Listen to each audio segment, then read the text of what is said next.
atiendan la clase. Nada más. ¿Quieren comenzar? Van a ver.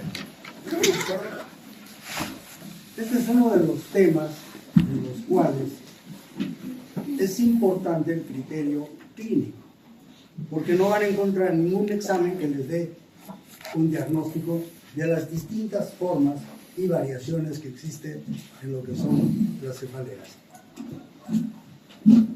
Miren,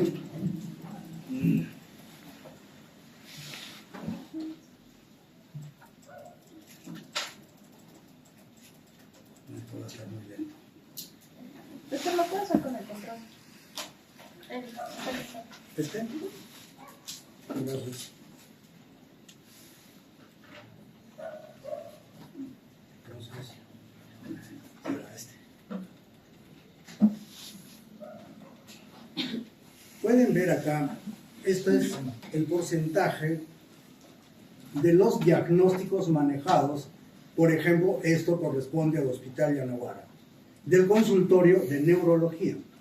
Quiere decir que más de la cuarta parte de los problemas que llegan al neurólogo son cefaleas. Normalmente, en un sitio que se manejen las cefaleas o se manejan los problemas neurológicos y se parta de lo que es la clínica, pues no debería llegar ni al 10%. Pero en nuestro medio esto cada vez es más, porque estamos olvidando los médicos que existe una parte que es el diagnóstico clínico. Llegar a la emergencia con un dolor de cabeza y uno libremente le pide una tomografía, regrese mañana y vemos pacientes que tienen 8 tomografías en una semana y es una migraña de hace 30 años. Entonces ese criterio clínico se está perdiendo por el facilismo que estamos teniendo ahora en cuanto a la formación y a olvidarse de la parte clínica. Entonces, cuando el paciente viene a la consulta, no viene a decirles, doctor, vengo porque tengo una migraña con náusea. El paciente viene y les dice, tengo dolor de cabeza. Y ese es el problema y el primer punto que ustedes deben empezar a manejar. Y la propuesta es sencilla. ¿Qué estrategias de diagnóstico podemos plantearnos para enfrentar al paciente? Entonces, el primer criterio es el criterio evolutivo, la localización, el fisiopatológico, el patogenético y el criterio pronóstico. Entonces, el patrón evolutivo es aquel que tiene que ver con el tiempo de enfermedad. Entonces, ahí vamos a encontrar 3 formas de cefalea. Una que es la cefalea aguda, la subaguda y la crónica. La aguda es aquella cefalea que tiene un inicio brusco, es intenso. Puede durar horas o pocos días. La subaguda es aquella cefalea que dura semanas o pocos meses, hasta 3 meses. Y la crónica es aquella que dura meses o años. Entonces, desde un punto de vista estrictamente del patrón evolutivo, uno tiene ya ciertas presunciones. Pero para eso necesitan algo que también deben metérselo a la cabeza, que es el conocimiento nosológico previo. Y este conocimiento nosológico no es más lo que ustedes saben, porque en última instancia el acto médico es lo que me dice este paciente versus lo que yo sé. Entonces ustedes deben meter ya a su disco duro una información para poder enfrentar el dolor de cabeza. Entonces, si estamos ante una cefalea aguda, que cumple esos criterios, tenemos 3 posibilidades. La primera es que esta cefalea que cuenta el paciente sea realmente aguda. Una cosa, no apunten, les estoy dejando todo escrito, les voy a dejar esto más. Es que más me interesa que atiendan esto para que comprendan bien, pero le voy a dejar a la delegada, son 30 hojas creo, de toda la clase mucho más ampliada para que tengan un conocimiento real de lo que es el manejo de las cefaleas. Entonces ahí pueden ver que la cefalea aguda que les está contando el paciente sea pues realmente aguda. Y ahí en primer lugar la hemorragia subaracnoidea, meningitis, la hemorragia intraencefálica, glaucoma, sinusitis o el hematoma epidural. esta cefalea que está contando el paciente puede que sea la exacerbación de un cuadro crónico. ¿Qué pensar? Migraña o hipertensión endocraniana. O realmente es el inicio de un cuadro crónico. Puede ser el primer evento de una migraña o una arteritis temporal. Entonces, la subaguda, que dura semanas o pocos meses, más de 3, si es un dolor que cumple en el patrón temporal estas características, en que hay que pensar en hipertensión endocraniana, meningitis, otras meningitis aparte de la tuberculosa, infecciones intracraneales, migraña, y ahí aparece algo que ustedes deben siempre estar al tanto. ¿Hay depresión o no hay depresión? Busquen siempre depresión. Y la crónica puede ser continua, episódica. La continua puede ser oscilante o permanente. La episódica puede ser recurrente, de duración variable. Y ahí están todos esos cuadros clínicos. Entonces uno puede pensar en estos diagnósticos teniendo en cuenta solo el patrón evolutivo. O sea, cómo es la cefalea a través del tiempo. La crónica, esto ya lo hemos visto.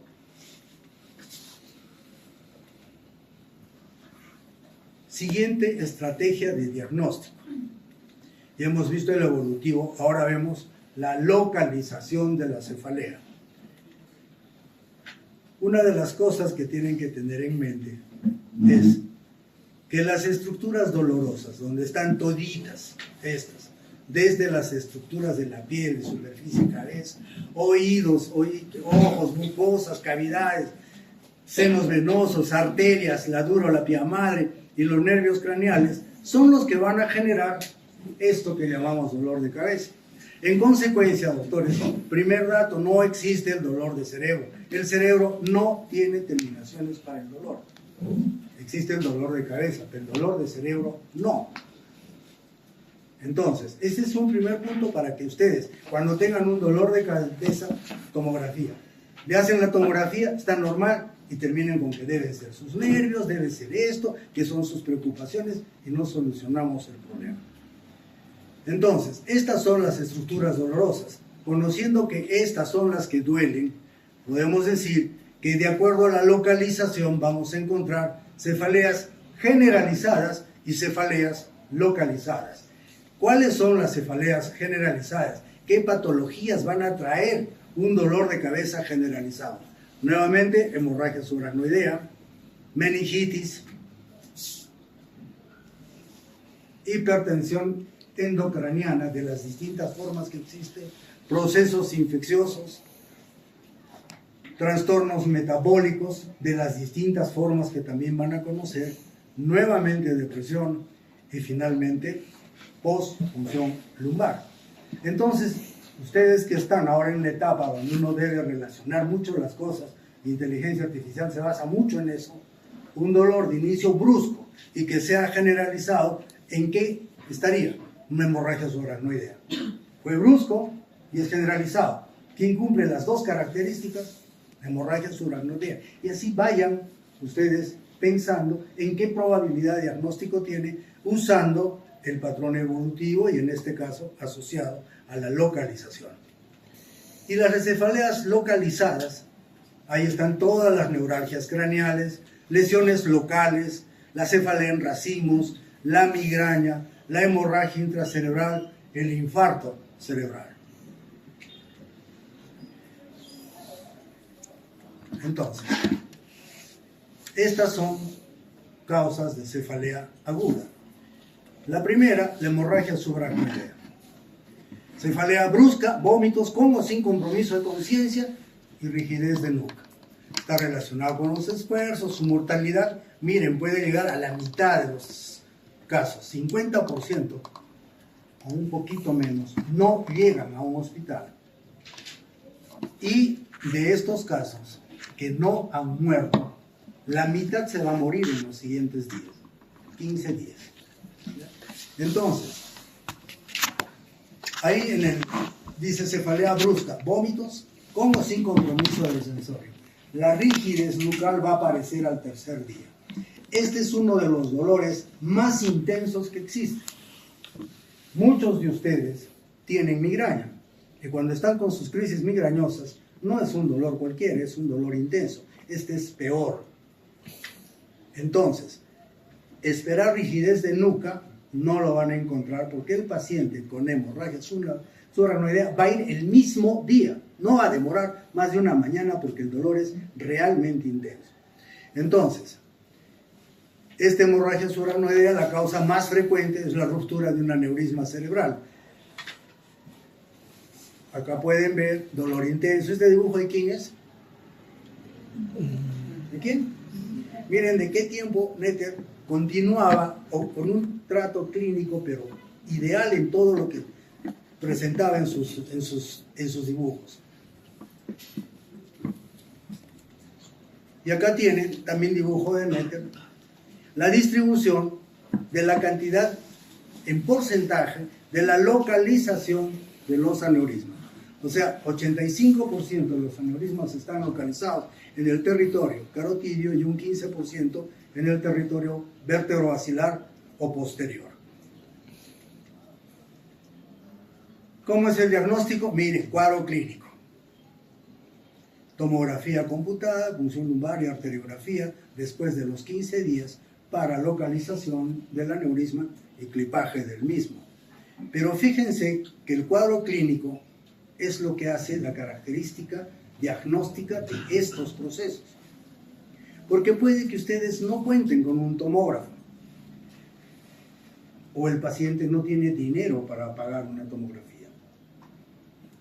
Entonces, llevar a un paciente a un sitio donde tenga la especialidad ante la sospecha de una hemorragia subaracnoidea es lo más adecuado.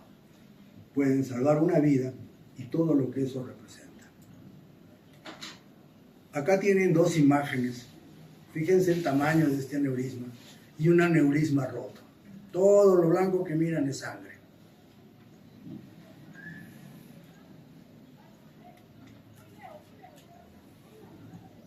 Esa es una punción lumbar en un paciente con hemorragia subaracnoidea y pueden ver el color.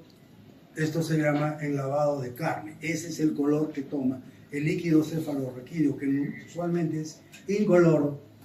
Toma ese color y es típico de la hemorragia subaracnoidea. Tratamiento, la parte médica, que tiene medidas generales, reposo absoluto y físico y mental, manejo de la nutrición, evitar el estreñimiento para que no puje y rompa más el aneurisma, agentes para la movilidad del intestino, y farmacológicos, sedación, analgésicos, control de vasoespasmo, corticoides o anticonvulsivantes profilácticos. Obvio, no usar aspirina. ¿De acuerdo? Y el tratamiento definitivo de la ruptura de aneurisma es el clipaje del aneurisma. Meningitis es un proceso inflamatorio de las meninges.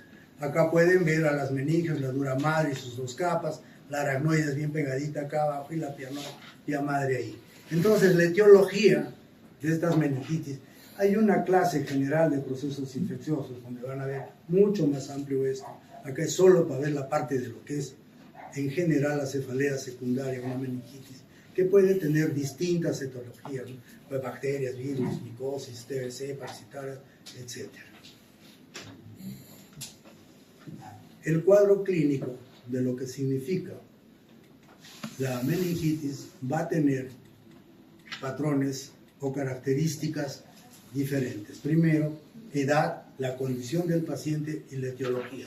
Esto va a ser quien va a generar el cuadro clínico del paciente, donde además del síndrome meningio, que se caracteriza por cefalea y vómitos, por rigidez nucal, por la posición en gatillo de fusil y los signos de Koenig-Brusinski y la raya meningia van a ser característicos de este síndrome. Acá ponemos la rigidez de nuca, porque estos pacientes sí va a ser fácil que ustedes encuentren la rigidez de nuca, porque este no es un dolor tan intenso y brusco como el de la hemorragia subaracnoidea. Estos pacientes vienen al segundo, tercer día y es factible ya encontrar rigidez nucal. Síndrome de hipertensión endocraniana. la meningitis va a traer un síndrome de hipertensión endocrinal. ¿Qué caracteriza a la hipertensión endocrinal? Cefalea, nuevamente, vómitos y edema de papila, alteraciones psíquicas, estupor y coma, y alteraciones respiratorias y vegetativas que muchas veces esta hipertensión endocrinal terminan con la vida del paciente. Acá, por ejemplo, edema de papila es un examen que ya nadie quiere hacerle, simplemente porque a nadie le importa hacer esto. ¿Y quién ha retirado el edema el fondo de ojo dentro de los exámenes? Fue la pandemia. El paciente no acepta que el médico se le acerque tanto y el médico no quiere acercarse a un paciente. Entonces, hasta de lo seguro lo retiraron al examen del fondo de ojo y que debería hacerse, y demuestra fácilmente un síndrome de hipertensión endocrinal. Síndrome febril, y el diagnóstico también va a depender del cuadro clínico, punción lumbar, para ver quién es el causante de la meningitis, cultivo y antibiograma. Tomografía después. Tratamiento también tiene que ver con la edad del paciente, con la condición del paciente y con el agente etiológico.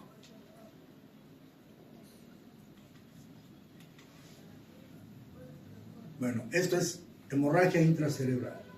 Acá la característica de la hemorragia intracerebral en cuanto a la cefalea es que esta es intensa. Intensa, hay vómitos, pero desde el inicio hay signos focales. ¿Qué es un signo focal? Es esa manifestación clínica que presenta el paciente que representa una disfunción de una parte de su cerebro. Si esto está acá, voy a tener la focalización motora de este lado. Acá atrás será visual, etc.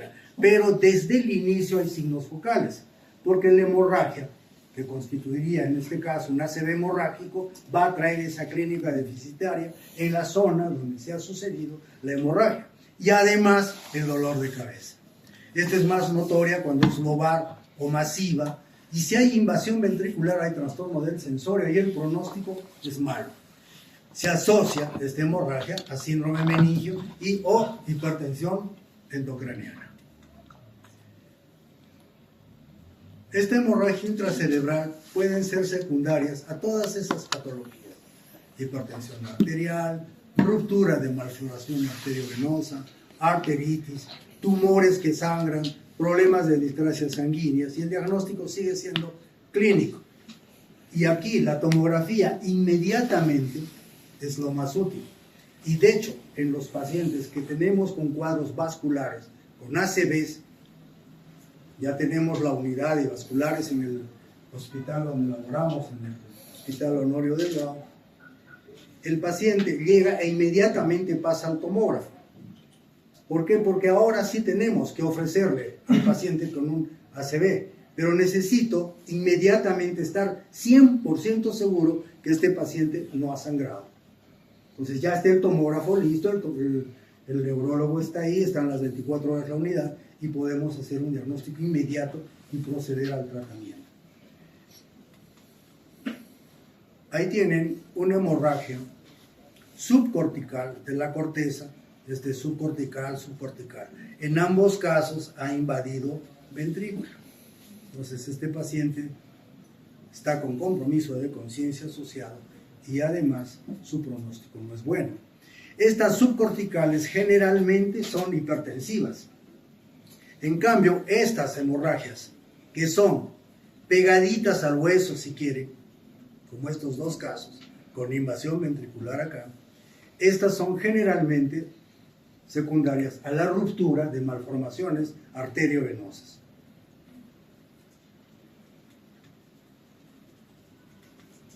El hematoma epidural. Ustedes se acuerdan en su anatomía. ¿Qué se llama todo esto? ¿Se acuerdan o no? ¿Qué se llama? ¿Ah? La hoja de... No se acuerdan. La hoja de higuera, pues. Ahí se localiza la arteria. ¿Qué arteria? Mejor ya no pregunto. Entonces, acá tienen que entender que un traumatismo, ¿ya?, generalmente en personas jóvenes como ustedes, va a generar una fractura a nivel del hueso y a nivel donde está localizada la meningia media, la arteria meningia. Y esta arteria meningia, digamos, va a producir signos focales y posteriormente compromiso del sensorio. ¿Por qué? Porque ahí tienen otro dibujo de Netter, la fractura, rompe la arteria y la arteria empieza a expandirse. ¿Alguno de ustedes ha visto un sangrado arterial? Parece en el hombre araña, porque se cortan acá y no es una exageración, la sangre de acá llegará hasta donde dice hematoma epidural. Entonces, imagínense la presión que tiene.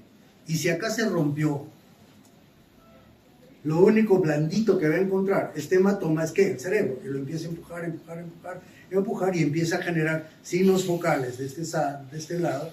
Acá ya hay una herniación y esto va a matar rápidamente al paciente, un epidural. Y más es en gente joven, con fractura. Acá tienen una tomografía donde pueden ver la fractura. Y acá miren la forma típica del hematoma epidural, que es diferente al subdural, que es en viejos y es venoso, no arterial. Otra causa de cefalea aguda, el glaucoma, que no es más que el aumento de la presión dentro del globo ocular.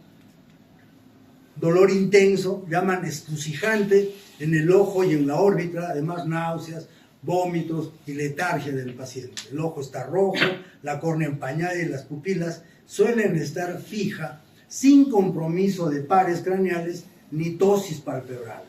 El globo ocular tiene una consistencia pétrea. Ustedes empujan su ojito, el otro es como que fuera una bolita dura, de las que creo que ustedes ya no han jugado, dura, y el otro está blandita. Esa es la consistencia que se llama pétrea.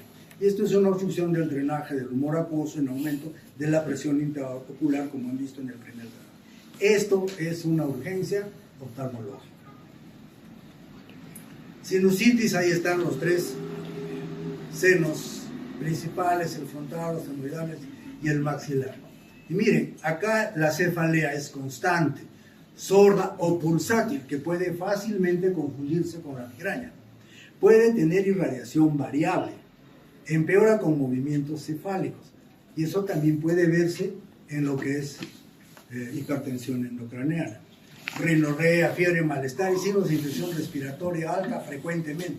Y los rayos X en la tomografía son útiles dentro de los exámenes auxiliares. Y acá lo que se está observando con frecuencia es, piden tomografía a los dolores de cabeza y empiezan a verse más sinusitis crónicas. Entonces, con un cuadro clínico que tenga estas características, hacer una tomografía o sencillamente un barato rayos X es útil para el diagnóstico de sinusitis.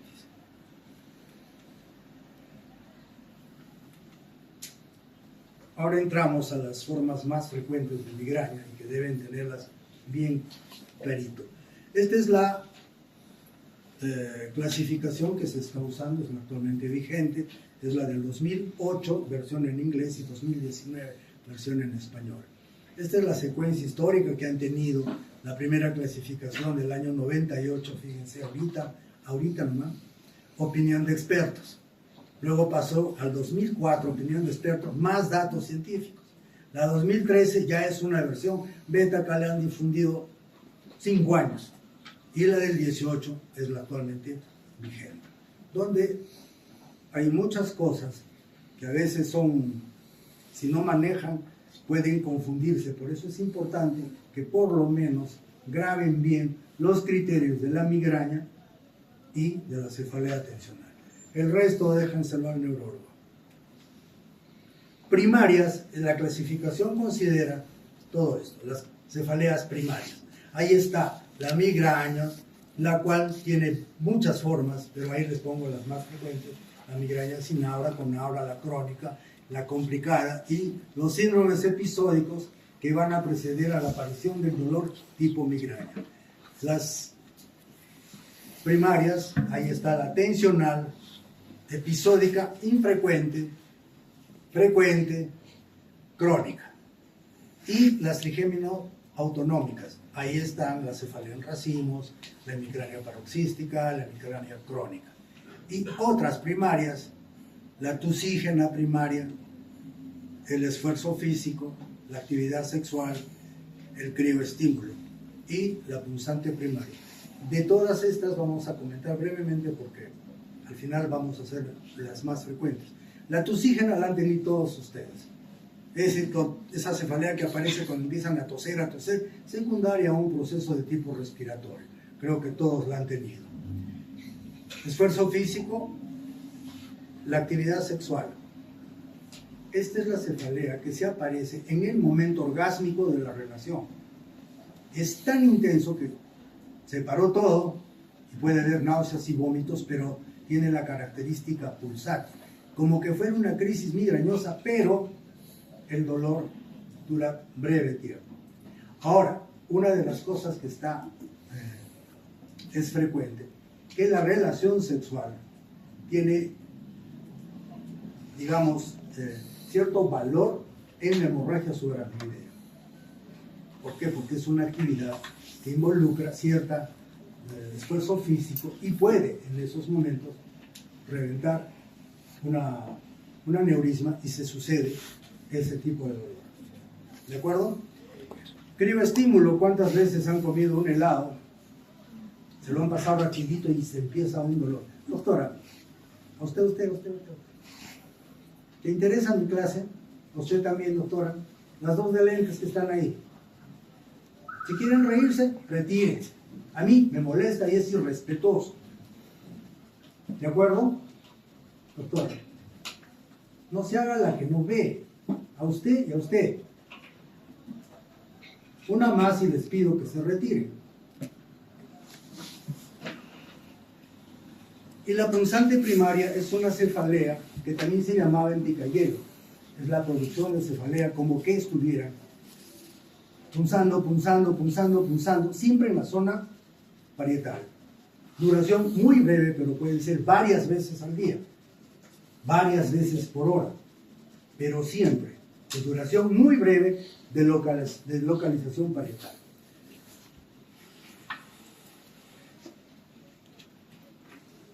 Y las secundarias y las neuropatías craneales y otras, todo esto involucra la clasificación sobre cefaleas. Entonces, ¿cuáles son secundarias?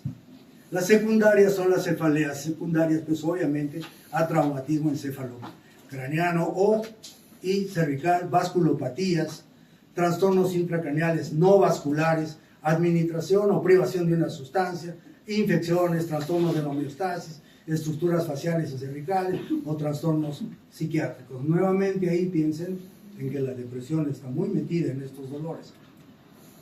Y las neuralgias craneales y las cefaleas de causas centrales y dolor facial van a encontrar las neuralgias, y ahí las neuralgias tienen varias formas.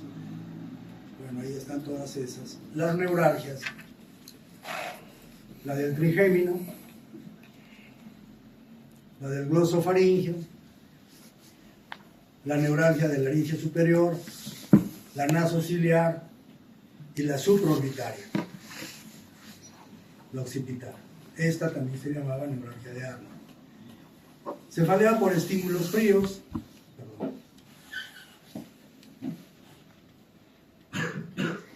La comprensión o irritación del nervio craneal o raíces cervicales, las neuritis ópticas y la neuropatía ocular diabética. Son las otras formas de cefaleas generadas con esos nombres. Entonces entramos a la migraña. Es un proceso de curso episódico, o sea, en el patrón evolutivo es recurrente.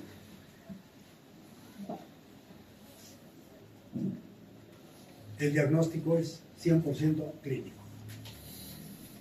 Entonces, fíjense la cantidad, y esto es lo más frecuente dentro de las migrañas. La primera forma es la migraña sin aura, luego viene la migraña con aura, luego la migraña crónica, luego viene la complicada, luego viene la migraña probable y finalmente los episodios asociados a migraña. Ahí está, por ejemplo, es frecuente ver niños que de su casa al colegio, en su carro, se marean. Y ustedes interrogan al niño y es un vértigo. O niños que empiezan a hacer dolor abdominal recurrente y lo ve el pediatra, lo ve el gastro y no encuentran nada. Esos episodios, por ejemplo, con el tiempo, hacen cuadros migrañosos. ¿Qué relación tiene eso a través del tiempo? Ya vamos a ver. Entonces, la migraña con aura, hay aura típica, aura de tronco encefálico, la migraña hemipléjica, la migraña retiniana y en las complicadas la migraña o el estado migrañoso, que es un dolor de cabeza mayor de 72 horas. Dentro de esas complicadas tienen la migraña con aura persistente sin infarto, con infarto migrañoso. Hablo de infarto cerebral. Y crisis epilépticas que son desencadenadas por un estado migrañoso con aura. Con eso ya se complicó todo. Y ahí está la migraña sin aura probable. Migraña con aura probable. Y esto es lo que les comentaba. La migraña abdominal, el vértigo paroxístico benigno, tortícolis paroxística benigna. Y la forma de migraña con aura. Aura típica con cefalea. Esa es la más común. No olviden que la aura es una disfunción cortical o de tronco que precede generalmente a la migraña. Pero tienen también el aura típica sin cefalea. Es decir, vamos a suponer que el aura de este paciente es la visión, es un trastorno visual. Mira como que es un vidrio escarchado y luego viene el dolor. Es lo común. Pero ¿qué pasa si el paciente les narra que están mirando como escarchado, pero no tiene dolor? Esa entraría en el aura típica sin cefalea. Y ahí es donde viene el otro problema, y porque es una crisis epiléptica de tipo focal. Si ustedes me lo van a permitir, me toca hacer epilepsias también, y ahí van a entender esto con lo que es una crisis epiléptica.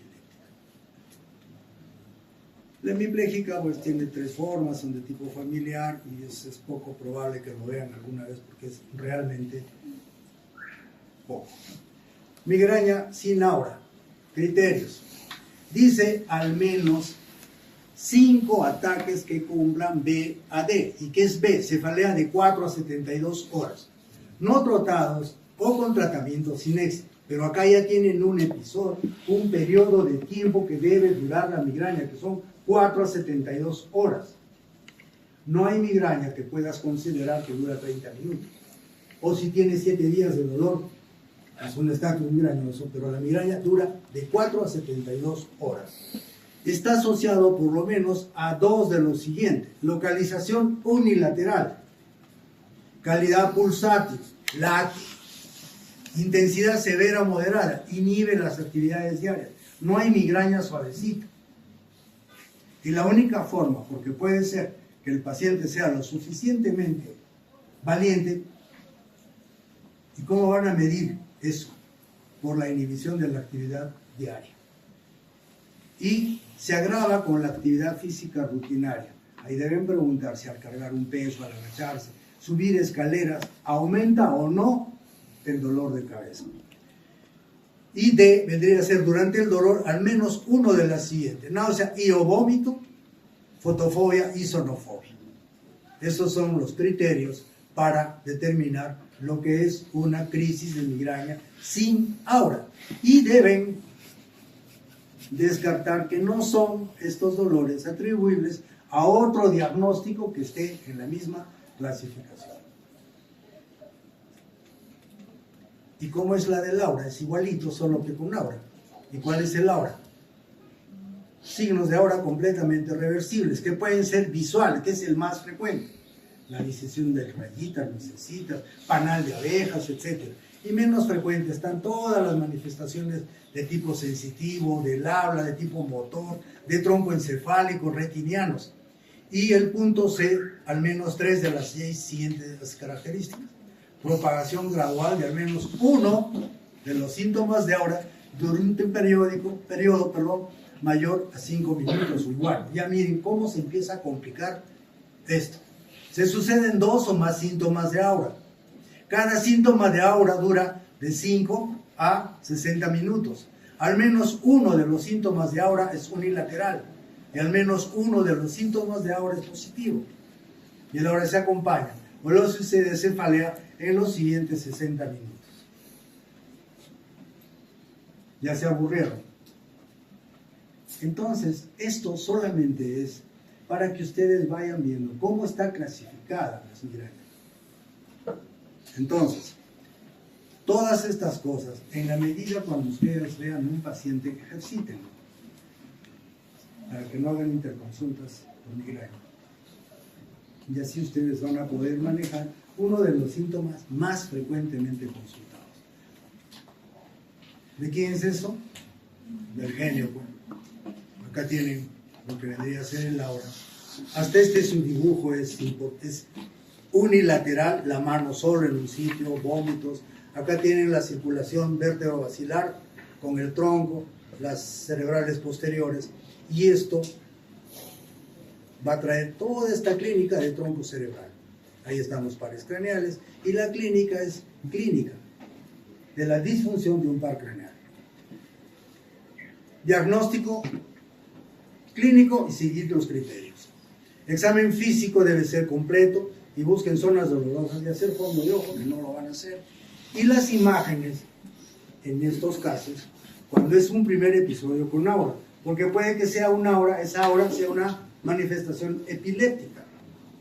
Signos focales, aura prolongada o asociada a síncope o a síndromes ansioso-depresivos, que van a verlos con frecuencia. Tratamiento. Una de las cosas que, por favor, el manejo de la migraña involucra, primero, medidas higiénico-dietéticas y, en segundo punto, las farmacológicas. ¿Y qué cosas higiénico-dietéticas? Planificar su vida al día, debe acostarse, dormir y comer a sus horas, es decir, ordenar su vida. Evitar el sol.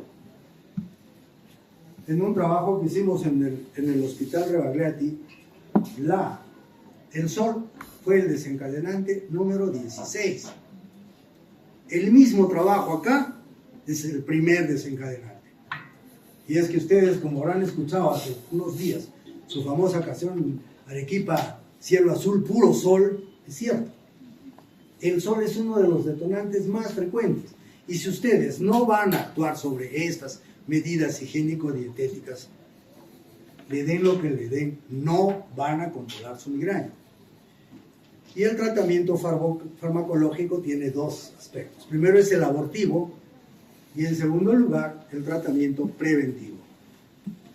Acá pueden ver todo lo que dispara el dolor. Entonces fíjense todo lo que puede producir una migraña. En resumen, pídanles que no coman comida chatarra.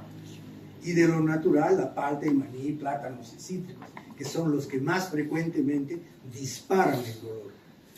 Eso, sobre todo en jóvenes y en niños, solo la dieta, un 60% controla su migraña y un 40% hay que hacer tratamiento. Pero tengan en cuenta que el manejo de la migraña involucra dieta. Y estos son los tratamientos farmacológicos usados en la migraña. En el Capagud está la ergotamina, que es el más frecuente, paracetamol, y toditos estos. Y acá hay uno nuevo, que no lo he puesto porque primero que cuesta casi 100 soles cada pastilla.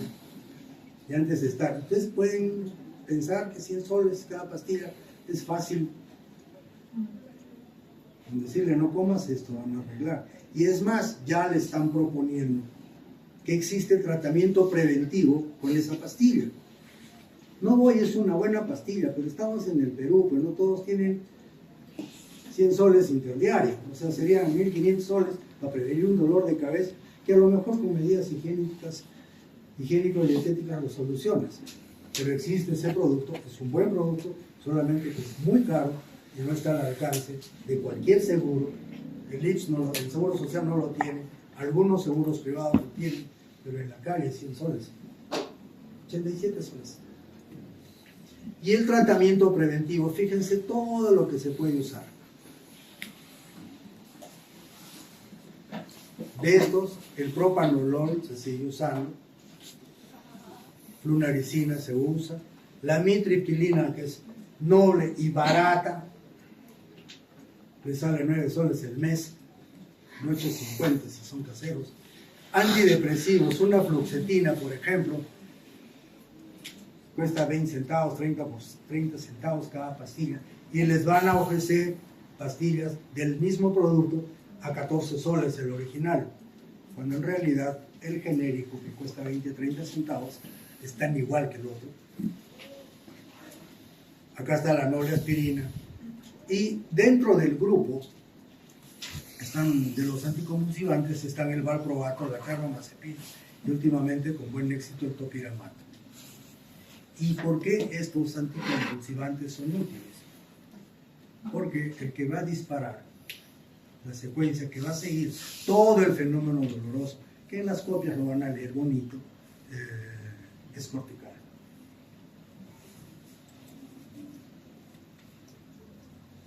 Y pasamos al otro tipo de dolor, que es el dolor de cabeza de tipo tensional.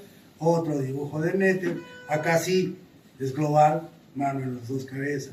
Tiene un gran componente muscular asociado, son las 3 de la mañana, cuadros de trastorno del sueño, que es parte de los cuadros depresivos. Un jefe que está fastidiando a la trabajadora, y un pobre caballero que la esposa fastidia y genera dolor de cabeza. No sean así. Ahí está, Netter lo dijo. Y la clasificación vigente, si leen la anterior, era más sencilla la anterior. Tensional, episódica, infrecuente, con hipersensibilidad pericraneal, tan fácil que era decir Arnold positivo, y sin hipersensibilidad pericraneal, tocas, no duele. La episódica frecuente, con y sin hipersensibilidad pericraneal. La cefalea crónica, con o sin hipersensibilidad craneal. Y la cefalea tensional probable, donde está la episódica infrecuente probable. Ya nos complicamos todo. De ahí viene la cefalea crónica de tipo tensión, o sea, la tensional en su mejor acá, los criterios. Esta, por lo menos 10, la migraña eran 5, ¿correcto? Y acá son 10 que deben cumplir BOD. El número de días con cefalea deben ser 1 por mes o 12 por año. Tensional episódica.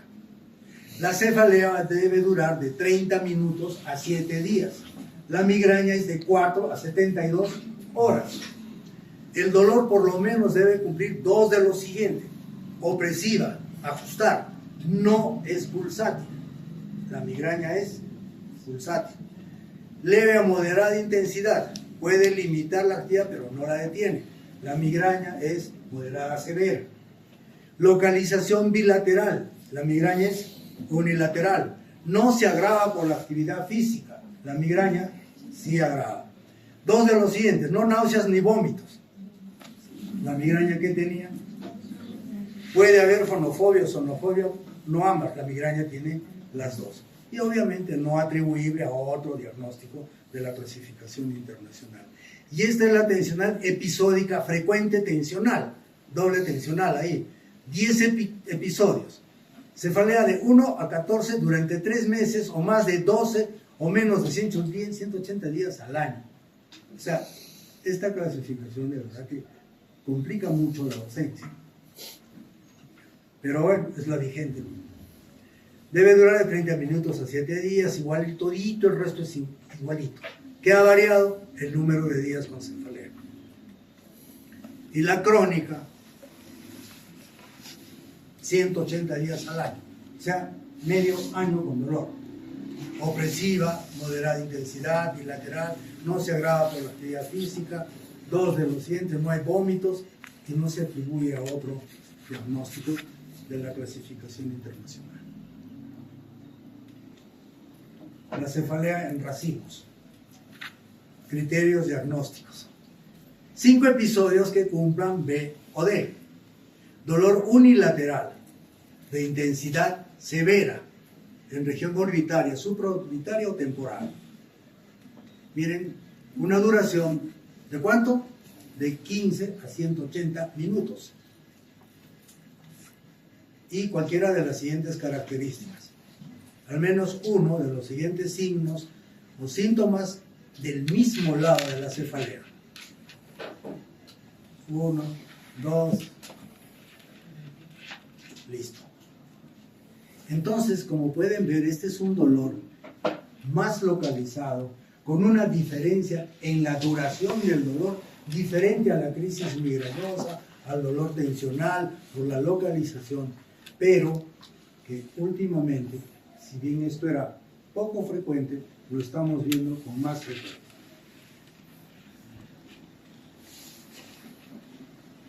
Miren, se manifiesta con una frecuencia de una vez cada 2 días hasta 8 por día. ¿Eso tiene la migraña?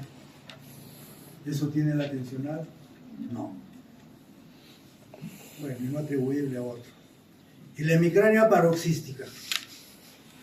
20 episodios que cumplan los criterios BAE.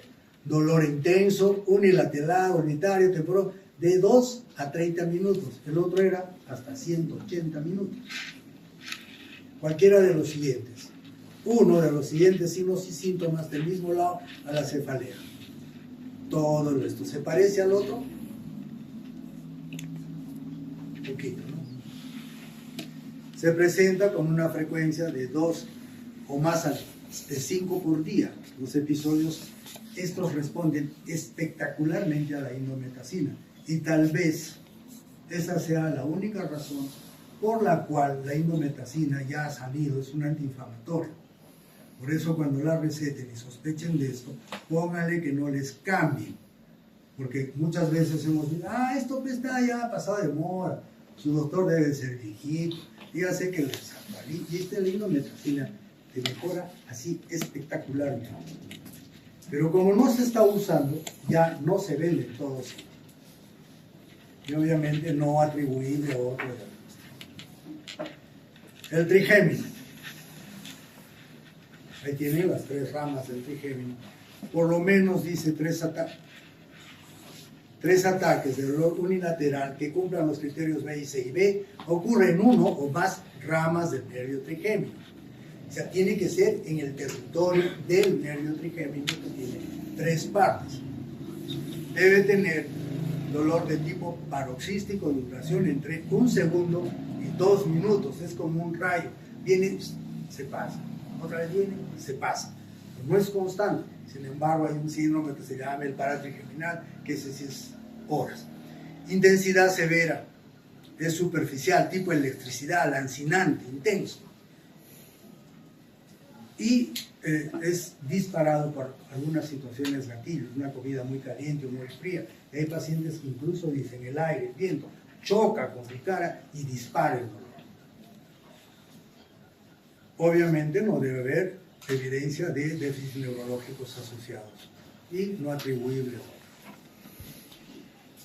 Una de las cosas que también deben tener en cuenta, fíjense de qué año es esto, 1873, que fue este pediatra que decía, y es el primero que hizo una descripción del dolor de la cabeza en el niño, donde decía que la cefalea es una manifestación de la desadaptación del niño a la vida. Y esto parece que ha quedado, y ustedes pregunten a sus pediatras, ha demorado mucho tiempo demostrar que el dolor de cabeza en el niño es frecuente. Y hemos tenido docentes que decían que el dolor de cabeza en el niño era equivalente a un tumor cerebral. Entonces, este es un trabajo que hicimos en el Seguro Social. Y fíjense, el 75% de los niños con dolor de cabeza eran migrañosos. Tensional 8.5, 7.5 el mixto. Cefalea idiopática, la punzante 5%, post-TEC 2.5 y proceso expansivo 1.5. Esto en el adulto se va a invertir porque la tensional es más frecuente que la migraña. Este es en el adulto, también del Seguro Social. Sobre 1.145 pacientes tensionales, más de la mitad. Y si ustedes juntan al 53 más el 33 más estos 4, entre la tensional, la migraña y la misma, las dos juntas hacen 90 puntos y tantos. Y el 10% se lo dejan ¿a quién? Al neurólogo.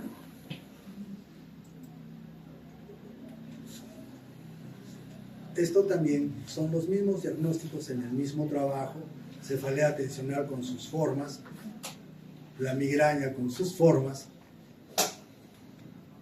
Y este es un trabajo que hemos hecho con los alumnos. Le encargamos, y esto fue un trabajo voluntario, quienes quieren hacer cefaleas. Ya, vengan el sábado. Y yo les entregaba el paciente el sábado. Usted, usted, así. Fueron más de 40, creo. Diagnóstico. Ni el 10% hizo el diagnóstico. Les di los criterios solo de migraña y de dolor de cabeza tensional. Estudien esta semana. A la siguiente semana vinieron y ese es el resultado. 89% dio el diagnóstico correcto y un 11% no. O sea, ¿es útil el uso de los criterios de diagnóstico? Sí. Y este es un trabajo hecho con alumnos. En ese tiempo este curso estaba en sexto año. ¿Cuándo abrir los ojos y tomar medidas? Cuando el dolor de cabeza se hace progresivo, es reciente en mayores de 50 años.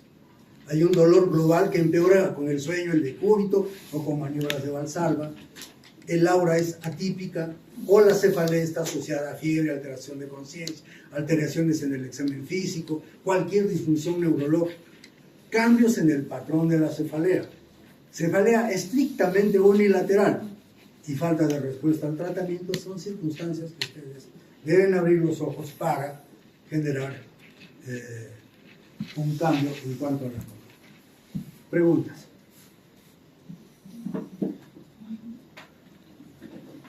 ¿Está claro? ¿Hay alguna pregunta? ¿Ampliamos en algo?